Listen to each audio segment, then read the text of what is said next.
സീക്കാറ്റ് പ്രോഗ്രാമിൻ്റെ ഈ പുതിയ എപ്പിസോഡിലേക്ക് എല്ലാ മാന്യപ്രേക്ഷകർക്കും ഹൃദ്യമായ സ്വാഗതം. സാർവത്രിക സഭയുടെ മതബോധന ഗ്രന്ഥത്തെക്കുറിച്ച് ആഴത്തിൽ പഠിക്കുന്നതിന് വേണ്ടി തലശ്ശേരി അതിരൂപതയും സാലോൺ ടെലിവിഷനും ചേർന്നൊരുക്കുന്ന പ്രോഗ്രാമാണ് സീക്കാറ്റ്. നമ്മുടെ ഈ പ്രോഗ്രാമിൽ ക്ലാസുകൾ നയിക്കുന്നതിനും നമ്മുടെ ചോദ്യങ്ങൾക്കും സംശയങ്ങൾക്കും ഉത്തരം നൽകുന്നതിനുമായി ഇവിടെ എത്തിച്ചേർന്നിരിക്കുന്നത് തലശ്ശേരി അതിരൂപതയുടെ സഹായമെത്രാനും ഭാരത ദൈവശാസ്ത്ര കമ്മീഷൻ അംഗവും സീറോ മലബാർ സഭയുടെ മാധ്യമ കമ്മീഷൻ ചെയർമാനുമായ അഭിവന്ദ്യമാർ ജോസഫ് പാംബ്ലാനി പിതാവാണ്. പിതാവിനെ ഏറ്റവും സ്നേഹത്തോടുകൂടെ ഈ പ്രോഗ്രാമിലേക്ക് സ്വാഗതം ചെയ്യുന്നു. അതുപോലെ ക്ലാസ്സിൽ പങ്കെടുക്കുവാനും തങ്ങളുടെ ചോദ്യങ്ങളും സംശയങ്ങളും ഉന്നയിക്കുവാനുമായി ഇവിടെ എത്തിച്ചേർന്നിരിക്കുന്നത് തലശ്ശേരി അതിരൂപതയിലെ തോമാപുരം ഫൊറോനയിലെ കുളിനീർ സെൻറ് ജോസഫ് ഇടവകയിലെ മതാധ്യാപകരും യുവജനങ്ങളുമാണ്. അവരെയും ഏറ്റവും സ്നേഹത്തോടുകൂടെ ഈ പ്രോഗ്രാമിലേക്ക് സ്വാഗതം ചെയ്യുന്നു. ഇന്നും നമ്മൾ ചർച്ച ചെയ്യുന്നത് 10 കൽപ്പനകളെക്കുറിച്ചാണ്. നമുക്ക് ക്ലാസ്സിലേക്കും ചർച്ചയിലേക്കും പ്രവേശിക്കാം. പിതാവേ, ആദം മുതൽ അബ്രഹാം വരെ 20 തലമുറകളോളായിട്ട് നമ്മൾ ബൈബിളിൽ വായിക്കുന്നു. എന്നാൽ കൽപ്പനകൾ ദൈവം കൊടുത്തത് മോശയ്ക്കാണ്. ഈ 20 തലമുറകൾക്ക് അന്ന് വല്ല നിയമങ്ങളോ കൽപ്പനകളോ ഇതിനു മുമ്പ് ഉണ്ടായിരുന്നു? അതാണ് എൻ്റെ ചോദ്യം. യെസ്, ഐസൻ സാർ അല്ലേ? വളരെ നല്ലൊരു ചോദ്യമാണ്. അതായത് ഈ 10 കൽപ്പന മോശയിലൂടെയല്ല നൽകപ്പെട്ട്. മോശയ്ക്ക് മുമ്പ് എത്രയോ മനുഷ്യർ ജീവിച്ചിരുന്നു, അവർക്കൊന്നും കൽപ്പനകളില്ലായിരുന്നോ എന്നാണ് ചോദ്യം. വാസ്തവത്തിൽ അതിൻ്റെ ആമുഖ ക്ലാസ്സിൽ ഞാൻ അതിനെക്കുറിച്ച് സൂചന തന്നിരുന്നു. അതായത് ദൈവം ഒരു സുപ്രഭാതത്തിൽ മോശയ്ക്ക് ഇങ്ങനെ ഇടിമുഴക്കത്തിൻ്റെ അകമ്പടിയോടെ കുറേ കൽപ്പന അങ്ങ് എഴുതി കൊടുക്കുകയല്ല ചെയ്തത്. മറിച്ച് തൻ്റെ വെളിപാടുകളിലൂടെ ദൈവത്തിൻ്റെ യഥാർത്ഥ വെളിപാട് ആരംഭിക്കുന്ന എവിടെയാണ്? സൃഷ്ടിയിലാണ്. സൃഷ്ടിയിലൂടെ, സൃഷ്ടപ്രപഞ്ചത്തിലൂടെ ദൈവം പ്രകൃതി നിയമങ്ങളായി അനേകം വെളിപാടുകൾ നൽകിക്കൊണ്ടേയിരുന്നു. ആ വെളിപാടുകളിൽ തന്നെ ഈ നിയമങ്ങളെല്ലാം ഉണ്ട്. ഉദാഹരണം പറഞ്ഞാൽ റോമാലേഖനം 1-ാം അധ്യായം 16 മുതൽ 32 വരെ വാചകത്തിൽ പൗലോസ്ലീഹ ഇതേ ചോദ്യത്തിന് ഉത്തരം പറയുന്നുണ്ട്. വിജാതിയർക്ക് നിയമങ്ങളില്ലായിരുന്നല്ലോ, യഹൂദർക്ക് മാത്രമേ നിയമങ്ങളുണ്ടായിരുന്നുള്ളൂ. വിജാതിയർക്ക് നിയമങ്ങളില്ലായിരുന്നു. നിയമങ്ങളില്ലാതിരുന്ന വിജാതിയർ തങ്ങളുടെ പാപങ്ങൾക്ക് എങ്ങനെയാണ് കുറ്റക്കാരാകുക എന്ന ചോദ്യത്തിന് ഉത്തരം പറയുന്നത്, ദൈവം ഈ സൃഷ്ടപ്രപഞ്ചത്തിൽ എല്ലാവർക്കുമുള്ള നിയമങ്ങൾ എഴുതപ്പെട്ടിരുന്നു. ദൈവത്തിൻ്റെ വെളിപാടുകൾ നിറഞ്ഞതാണ് ഈ പ്രപഞ്ചം മുഴുവൻ. വിശുദ്ധ അഗസ്തീനോസിൻ്റെ ഭാഷയിൽ പറഞ്ഞാൽ ഈ പ്രപഞ്ചം ദൈവീക വെളിപാടിൻ്റെ പുസ്തകമാണ്. ലിബർ നത്തൂറ എന്നൊരു പദം അദ്ദേഹം ഉപയോഗിക്കുന്നു. പ്രപഞ്ചമാകുന്ന പുസ്തകം, അതാണ് ലിബർ നത്തൂറ. അതിൻ്റെ ഒരു ഭാഗമാണ് ബൈബിളായി എഴുതപ്പെട്ടത്. പക്ഷേ ബൈബിൾ എഴുതപ്പെടുന്നതിന് മുൻപ് ദൈവം തൻ്റെ വെളിപ്പെടുത്തലുകൾ ആരംഭിച്ചിരുന്നു. അതുകൊണ്ട് ഈ മറ്റ് സമൂഹങ്ങളിൽ നിലനിന്നിരുന്ന നിയമവ്യവസ്ഥിതികൾക്ക് ഈ 10 കൽപ്പനകളുമായി സാമ്യമുണ്ട് എന്ന് പറയുമ്പോൾ, ഇതര സമൂഹങ്ങളിലൂടെ ദൈവം വെളിപ്പെടുത്തിയ ധാർമ്മികതയുടെ തത്വങ്ങൾ കാലത്തിൻ്റെ പരിസമാപ്തിയിൽ അല്ലെങ്കിൽ ഒരു നിശ്ചിത കാലഘട്ടം കഴിഞ്ഞപ്പോൾ ദൈവം തൻ്റെ കൈകൊണ്ടെഴുതി മോശയ്ക്ക് കൈമാറി എന്ന് ചിന്തിക്കുന്നതാണ് വസ്തുതാപരം.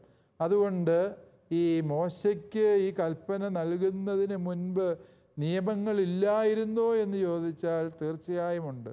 ദൈവം തൻ്റെ സൃഷ്ടി ആരംഭിച്ചപ്പോൾ മുതൽ സൃഷ്ടികൾക്ക് ആവശ്യമുള്ള നിയമങ്ങളും മാർഗനിർദ്ദേശങ്ങളും ദൈവം ഈ പ്രപഞ്ചത്തിലെ വിവിധ വഴികളിലൂടെ അവർക്ക് നൽകിക്കൊണ്ടിരുന്നു എന്നുള്ളതാണ് സത്യം.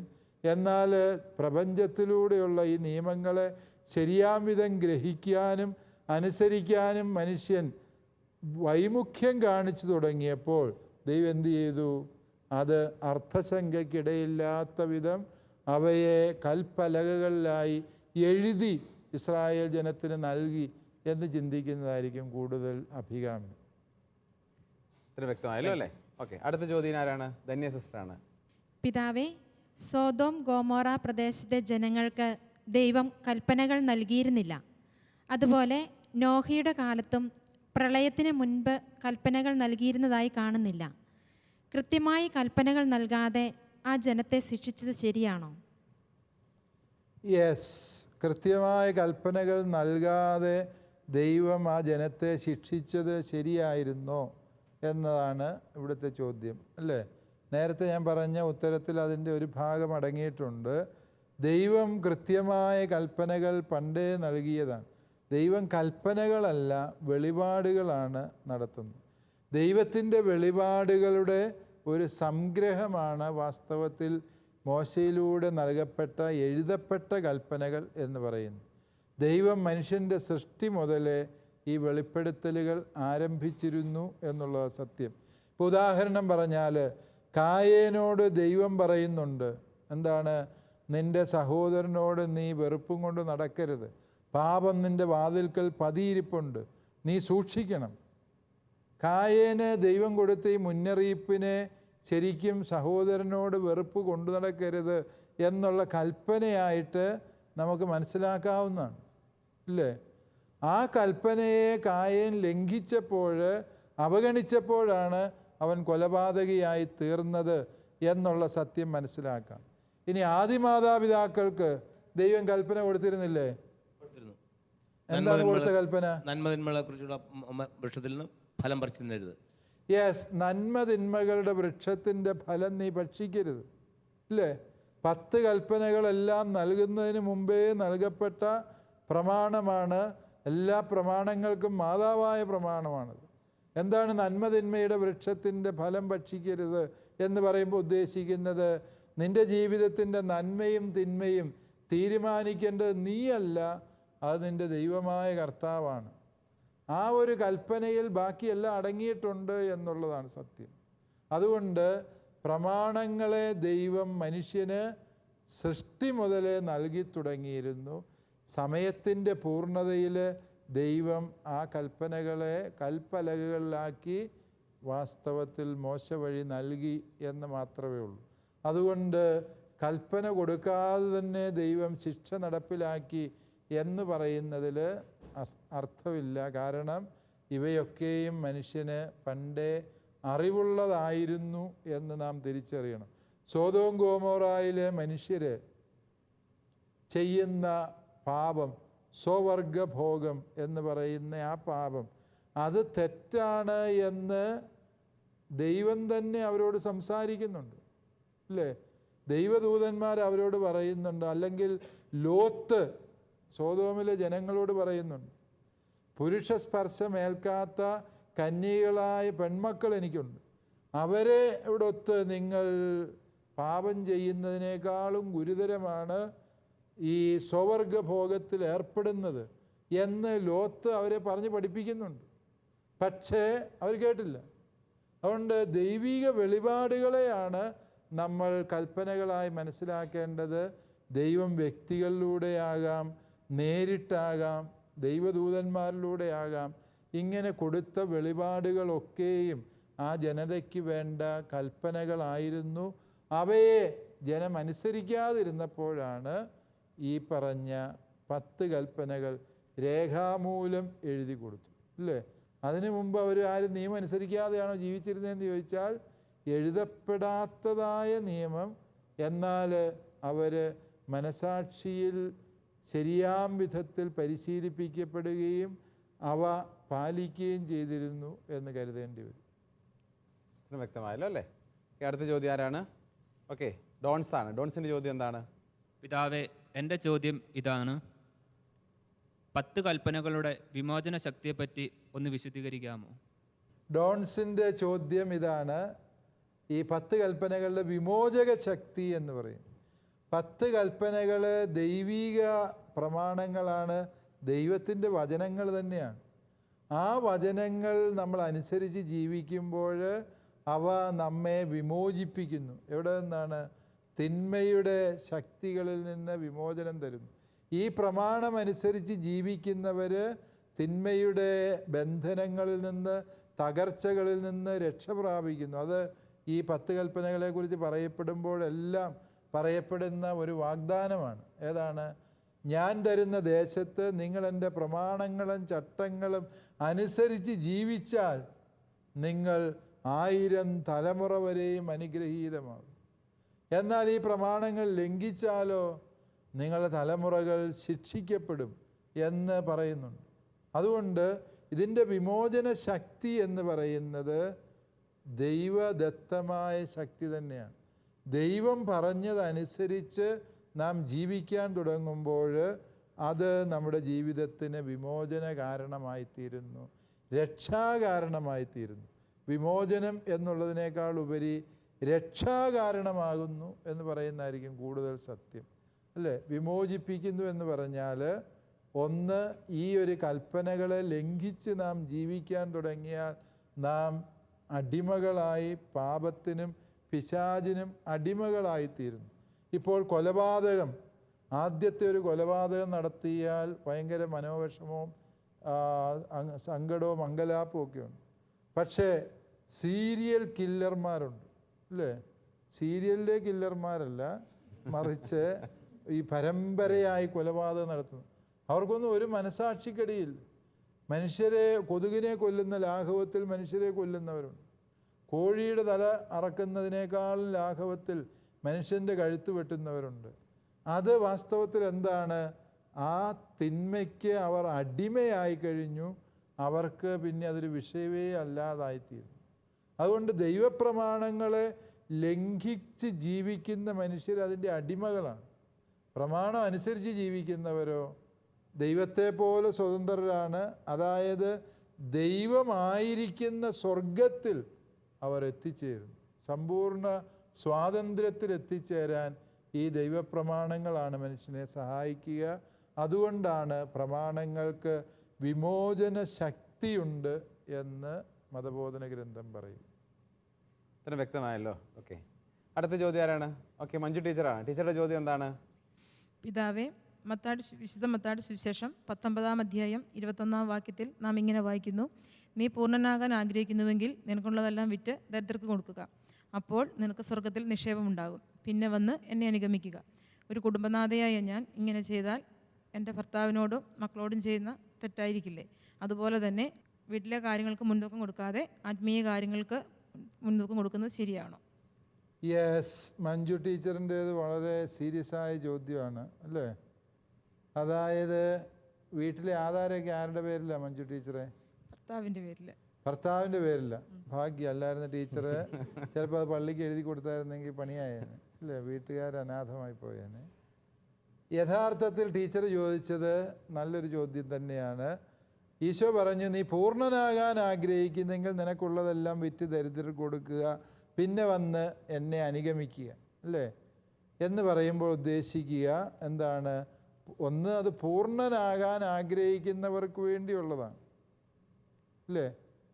അന്ന് പറഞ്ഞാൽ വീട് കൂടെ ഭർത്താവ് പിള്ളേരെ എന്ന് പറഞ്ഞ് കരഞ്ഞുകൊണ്ടിരിക്കുന്നവർക്കുള്ളതല്ല. അത് ആർക്ക് വേണ്ടിയുള്ളതാണ്? പൂർണ്ണനാകാൻ ആഗ്രഹിക്കുന്നവർക്ക് വേണ്ടിയുള്ളതാണ്. എന്ന് പറഞ്ഞാൽ എല്ലാവർക്കും ബാധകമായ നിയമമല്ല അത് എന്ന് അതിൽ തന്നെ വ്യക്തമായ കാര്യമാണ്. ഇനി രണ്ടാമതായിട്ട് ഈ കൽപ്പനയെ നമ്മൾ മനസ്സിലാക്കേണ്ടത് എല്ലാം വിറ്റ് കളയുക എന്നുള്ളതിനേക്കാൾ ഉപരിയായി നമ്മൾ ഇതിനെ മനസ്സിലാക്കേണ്ടതിൻ്റെ രണ്ടാം ഭാഗത്തിനാണ്.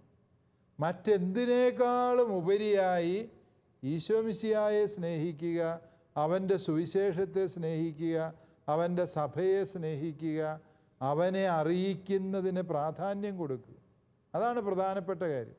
എത്ര ഏക്കർ പറമ്പ് വിറ്റു, എത്ര രൂപ ദാനം ചെയ്തു എന്നുള്ളതിനേക്കാൾ ഉപരി വാസ്തവത്തിൽ നിൻ്റെ പൂർണ്ണ ഹൃദയത്തോടും പൂർണ്ണാത്മാവോടും സർവശക്തിയോടും കൂടെ ദൈവത്തെ സ്നേഹിക്കണം എന്ന് പറയുന്നതിൻ്റെ ഒരു ആഖ്യാനമായിട്ട് ഈ പ്രമാണത്തെ മനസ്സിലാക്കുന്നതാണ് കൂടുതൽ ശരിയായ ധർമ്മം എന്ന് പറയുന്നത്. ഇനി കുടുംബം നോക്കാതെ ആത്മീയ കാര്യവും കൊണ്ട് നടക്കുന്നത് ശരിയാണോ എന്ന് ചോദിച്ചാൽ ശരിയല്ല. കാരണം എന്താണ്? ഈ കുടുംബം ദൈവത്തിൻ്റെ പദ്ധതി തന്നെയാണ്, അല്ലേ? മഞ്ജു ടീച്ചർക്ക് ഭർത്താവിനെ തന്നത്, മക്കളെ തന്നത് ആരാണ്? ദൈവമാണ്. ആ ദൈവം ചെയ്യാൻ പറഞ്ഞതിലെ ഏറ്റവും പ്രധാന കാര്യം ടീച്ചറോട് പറഞ്ഞ ഏതാണ്? ഈ കുടുംബം പരിരക്ഷിക്കുക എന്ന് തന്നെയാണ്. അപ്പോൾ ആ കുടുംബമൊക്കെ അവിടെ കിടക്കും, ഞാൻ എൻ്റെ വഴിക്ക് പോകുമെന്ന് പറഞ്ഞാൽ അത് ശരിയല്ല. ടീച്ചർ ആദ്യം ചെയ്യേണ്ടത് എന്താണ്? ഈ കുടുംബത്തോടുള്ള ഉത്തരവാദിത്തങ്ങളെ ഗൗരവമായി എടുക്കണം. അതേസമയം നമ്മൾ മനസ്സിലാക്കുക, ഈ കുടുംബം തന്നതാരാണ്? ദൈവമാണ്. അതുകൊണ്ട് ദൈവത്തെക്കാളും വലുതല്ല കുടുംബം എന്നുകൂടി നമ്മൾ തിരിച്ചറിയണം. ദൈവത്തിന് ഒന്നാം സ്ഥാനം കൊടുക്കാൻ ബാധ്യസ്ഥരാണ്. ചിലർ പറയും വീട്ടിൽ തിരക്കായിരുന്നു അതുകൊണ്ട് ഞായറാഴ്ച കുർബാനയ്ക്ക് പോകാൻ പറ്റിയായിരുന്നു. അത് അന്യായമാണ്. ടീച്ചർ പറഞ്ഞതുപോലെ വീട്ടിലെ മുതൽ മുഴുവൻ എടുത്ത് വല്ലവർക്കും കൊടുത്തേച്ചിട്ട് പിള്ളേർ പഞ്ഞം കിടക്കുന്നത് വേറൊരു അന്യായമാണ്. ഒന്നുകിൽ കളരിക്ക് പുറത്ത് അല്ലെങ്കിൽ ആശാൻ്റെ നെഞ്ചത്ത് എന്ന് പറയുന്നത് പോലത്തെ സ്റ്റെപ്പുകളാണ് ഈ പറയുന്നത്. അത് ശരിയായ രീതിയല്ല. Virtue stands in the middle എന്നാണ്. പുണ്യം മധ്യസ്ഥായിയാണ് എന്നൊരു ചൊല്ല്, അത് അരിസ്റ്റോട്ടലിൻ്റെയാണ്. അതിനെയാണ് അദ്ദേഹം വിവേകം എന്ന് പറയുക. ഈ കാര്യങ്ങളെ വിവേകത്തോടുകൂടി വിവേചിച്ച് ചെയ്യേണ്ടതാണ്. നമ്മുടെ കുടുംബത്തോടുള്ള ഉത്തരവാദിത്വം നിറവേറ്റണം. പക്ഷേ എൻ്റെ കുടുംബം മാത്രം ഈ ഭൂമി ജീവിച്ചാൽ പോരാ. മറ്റു കുടുംബങ്ങളുണ്ട്, മറ്റ് ബുദ്ധിമുട്ടുകളുള്ള മനുഷ്യരുണ്ട്, അവരെയും കൂടി ഞാൻ പരിഗണിക്കണം എന്നുള്ള തിരിച്ചറിവിനെയാണ് ഇവിടെ ഈശോ ഉദ്ദേശിക്കുന്നത്. അതുകൊണ്ട് ആ രണ്ട് വശങ്ങളും പരിഗണിച്ചുകൊണ്ടുള്ള ഒരു നിലപാടാണ് നമുക്കിവിടെ ആവശ്യമുള്ളത്. അതുകൊണ്ട് ഇങ്ങനൊരു പ്രശ്നം വാസ്തവത്തിൽ സാങ്കല്പികമാണ്. ആരും എല്ലാം വിറ്റ് ഇങ്ങനെയുള്ള കാര്യങ്ങൾക്ക് വേണ്ടി പോകുന്നൊന്നുമില്ല. മറിച്ച് കൊടുക്കാൻ പറ്റുന്ന പോലും കൊടുക്കാതെ പിശുക്കി വെക്കുന്നവരാണ് പൊതുവേ ഉള്ളത്, അല്ലേ? മതാധ്യാപകരടക്കമാണെങ്കിലും ഞായറാഴ്ച കുർബാനയ്ക്ക് നേർച്ചയിടുമ്പോൾ കിലുക്കമുള്ള സാധനങ്ങൾ ഇടാൻ ശ്രദ്ധിക്കുന്നവരാണ് എന്നാണ് ശത്രുക്കൾ പറയുന്നത്. പക്ഷേ അതുകൊണ്ട് എല്ലാം കൊടുത്തു എന്ന് പറയുമ്പോൾ ഈശോ ഉദ്ദേശിക്കുന്നത് എന്താണ്? ആത്യന്തികമായി നാം ദൈവത്തിന് ഒന്നാം സ്ഥാനം കൊടുക്കണം. ആ ഒന്നാം പ്രമാണത്തെക്കുറിച്ചുള്ള ഊന്നലായിട്ട് ആ കൽപ്പനയെ മനസ്സിലാക്കുന്നതാണ് കൂടുതൽ ശരി. അതിനോടനുബന്ധിച്ച് നമ്മൾ ആ സംഭവം പരിശോധിക്കും. വിശുദ്ധ ഗ്രന്ഥത്തിൽ ധനികനായ യുവ വരുമ്പോഴാണ് ഈശോ മറുപടി പറയുന്നത്. അപ്പോൾ ഒന്നാമതായി ഈശോ പറയുന്നത് നിത്യജീവൻ പ്രാപിക്കണമെങ്കിൽ കൽപ്പനകൾ പാലിക്കുക. പിന്നീടാണ് പറയുന്നത് പൂർണ്ണനാകാൻ ആഗ്രഹിക്കുന്നുവെങ്കിൽ നിനക്കുള്ളതെല്ലാം വിറ്റ് ദരിദ്രർക്ക് കൊടുക്കുക. ഈ നിത്യജീവനും പൂർണ്ണതയും, അത് നിത്യജീവനിലേക്ക് നമ്മൾ കയറണമെങ്കിൽ പൂർണ്ണരാകണമല്ലോ. പിന്നെ എന്തിനാണ് ഈ രണ്ട് കാര്യങ്ങൾ അങ്ങനെ രണ്ടായിട്ട് തന്നെ ഈശോ പറയുന്നത്? ഈ ഒരു ചോദ്യത്തിൻ്റെ ഉത്തരം വിശുദ്ധ ജോൺ പോൾ രണ്ടാമൻ മാർപ്പാപ്പ ഈ ചോദ്യം കൊണ്ട് ഒരു ചാക്രിക ലേഖനം ആരംഭിക്കുന്നുണ്ട്. നിങ്ങൾ ആർക്കെങ്കിലും ഓർമ്മയുണ്ടെങ്കിൽ പറയാം. ഏതാണ്?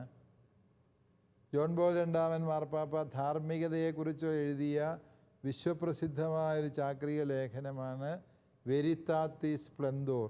വെരിത്താത്തി സ്പ്ലെൻഡോർ എന്ന് പറഞ്ഞാൽ സത്യത്തിൻ്റെ പ്രഭ എന്ന് പറയുന്ന ഈ ചാക്രിക ലേഖനം അച്ഛൻ ഈ പറഞ്ഞ അതേ ചോദ്യം ഉന്നയിച്ചുകൊണ്ടാണ് ആരംഭിക്കുക. നീ പൂർണ്ണനാകാൻ ആഗ്രഹിക്കുന്നെങ്കിൽ നിനക്കുള്ളതെല്ലാം വിറ്റ് ദരിദ്രർക്ക് കൊടുക്കുക. അവിടെ അതിൻ്റെ കൃത്യമായ വ്യാഖ്യാനം മാർപ്പാപ്പ പറഞ്ഞു വയ്ക്കുന്നുണ്ട്. അതായത് നിത്യജീവൻ പ്രാപിക്കുക എന്ന് പറയുന്നതും പൂർണ്ണത പ്രാപിക്കുക എന്ന് പറയുന്നതും പരസ്പര വിരുദ്ധമായ കാര്യങ്ങളല്ല. നിത്യജീവൻ്റെ വഴിയിലേക്ക് ഉള്ള നടപ്പ് ആരംഭിക്കുന്നത് എവിടെയാണ്? ഈ ദൈവപ്രമാണങ്ങൾ 10 കൽപ്പനകൾ പാലിച്ചുകൊണ്ടാണ്.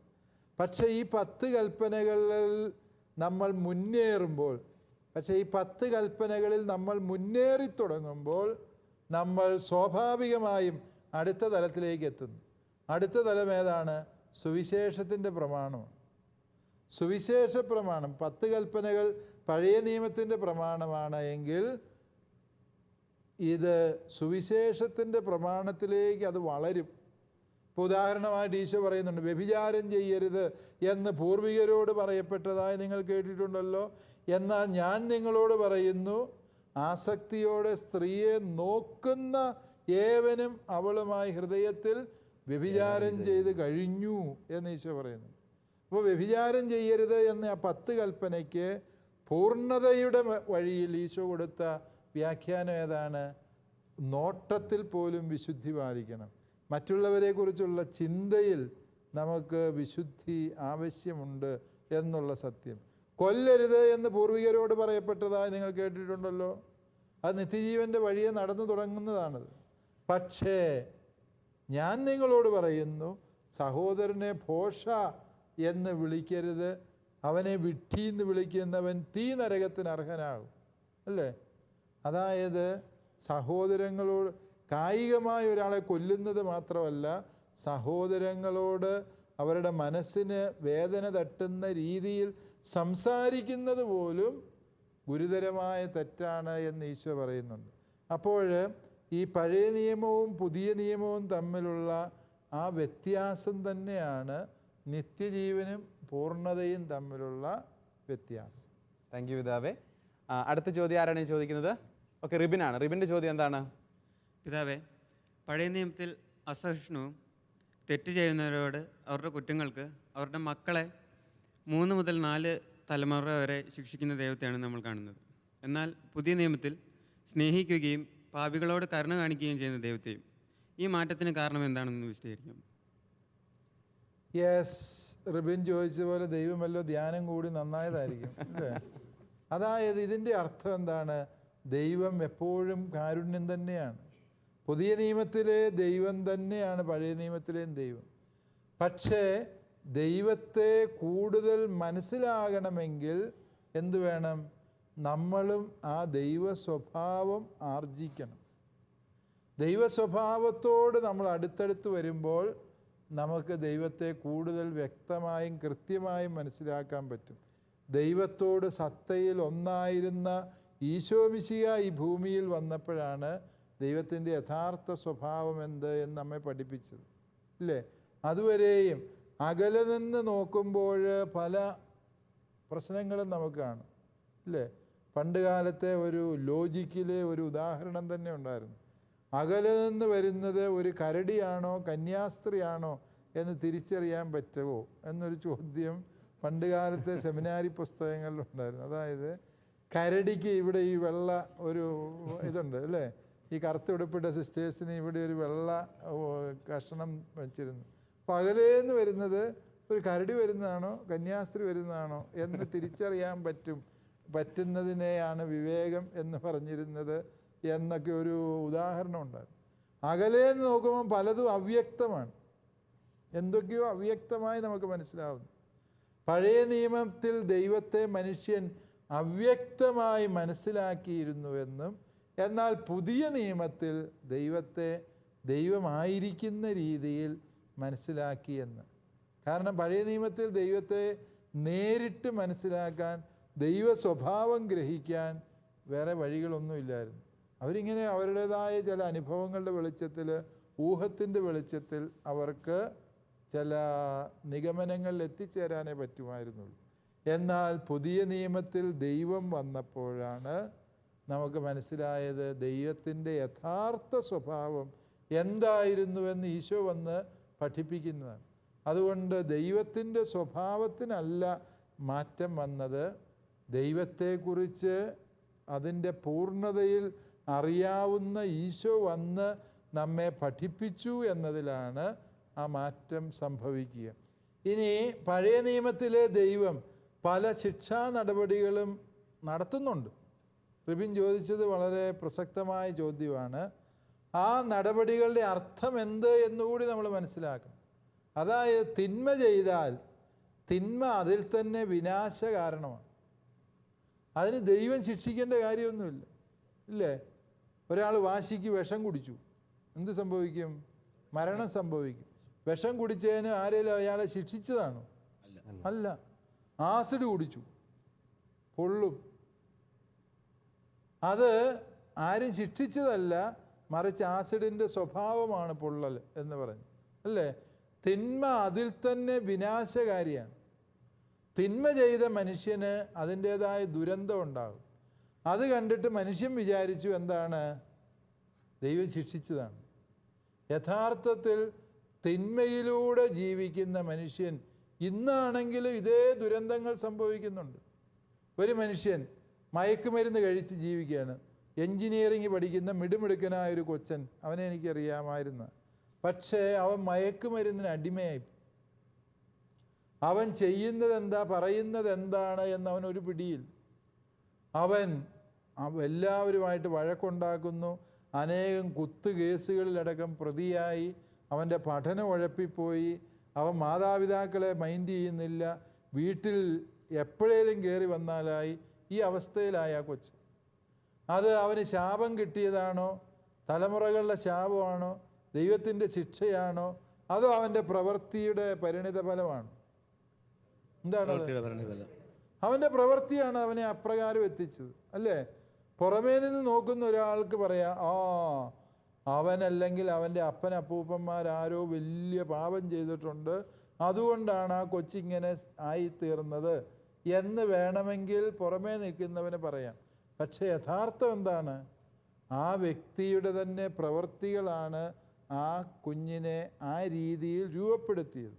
നമ്മളും പഴയ നിയമത്തിലെ ഈ പറയുന്ന തലമുറകളിലേക്ക് നീളുന്ന ശിക്ഷ എന്നൊക്കെ പറയുന്നതിനെ ഈ രീതിയിലാണ് മനസ്സിലാക്കേണ്ടത് എന്ന് തിരിച്ചറിയും.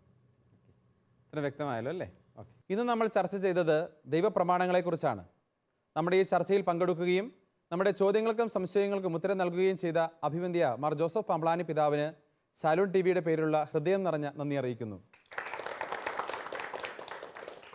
അതുപോലെ ഈ ചർച്ചയിൽ പങ്കെടുത്ത് നല്ല ചോദ്യങ്ങൾ ചോദിച്ച കുളിനീർ സെൻറ് ജോസഫ് ഇടവകയിലെ മതാധ്യാപകർക്കും യുവജനങ്ങൾക്കും ശാലോം TV പേരിലുള്ള ഹൃദയം നിറഞ്ഞ നന്ദി അറിയിക്കുന്നു. ദൈവപ്രമാണങ്ങളെക്കുറിച്ചുള്ള ചർച്ച ഇവിടെ അവസാനിക്കുന്നില്ല. അടുത്ത എപ്പിസോഡിൽ വീണ്ടും കാണുന്നതുവരെ നന്ദി, നമസ്കാരം.